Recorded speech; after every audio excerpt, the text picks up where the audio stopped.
this is DJ Lady D, and we are at Lollapalooza, Chicago, 2011.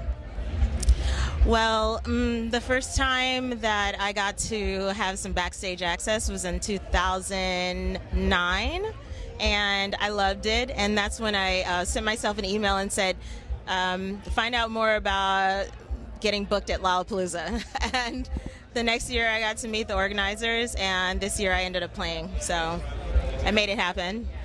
Well, obviously on the scale of things, it's much larger than most rock shows, and the diversity of the people that can come to a festival like this sort of dictates who will actually, get booked to play. So I think they have to think in those terms, that are a lot of people coming, a lot of diverse interests, and so I think they really take into account, just trying to be versatile with who they invite to play, and I think they do a good job at doing that. So I think Lollapalooza works for America, and Coachella works for America, Bonnaroo works, those sort of festivals. Festivals are really, really huge in Europe, especially during the summer, and they tend to have a more electronic sort of leaning, as far as a lot of DJs and producers get to play those festivals. So it's a great feeling to play for lots and lots of people.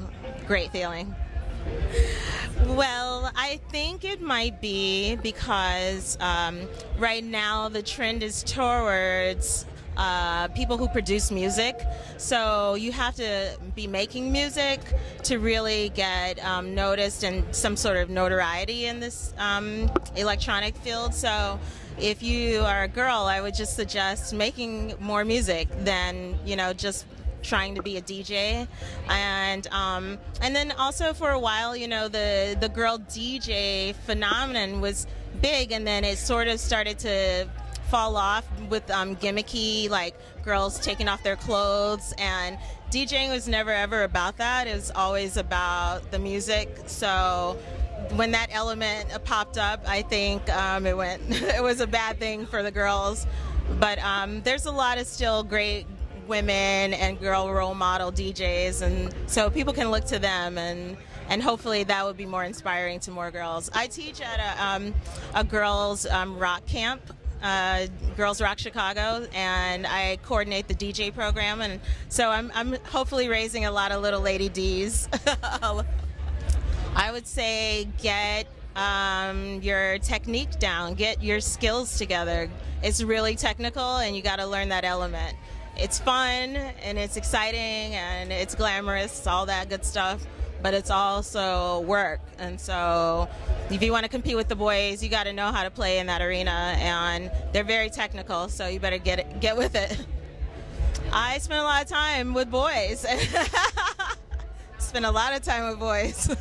Just being in the studio, working hard, observing, asking questions, learning, reading on my own. You can teach yourself anything. A lot of the programs are so easy and user-friendly. The interfaces have gotten a lot less complex than they used to be. So, so even if, boys and girls learn differently, like the research says, still the barrier to entry is pretty low at these days. So you can get in there and figure out something that you can do for yourself, You know what? It's been a wild ride. I started out in theater and dance, and moved into science and medicine, and then and now I went back to the arts. So I think the arts just won. That's my first love, and I think I ended up back with my first love. Well, the arts are, I think if you're passionate about something, it's probably the easiest field to get into, but it's the hardest field to get known for doing something. So I think you have to decide early on what your goal is in being in the arts. If it's personal fulfillment, then but if you really want like fame or money, you have to sort of decide how you're going to create a business plan for yourself and market yourself in that realm. So I would say, think about that element. What's your goal in being an artist, if it's personal or if you want to be public. So you got to figure that out.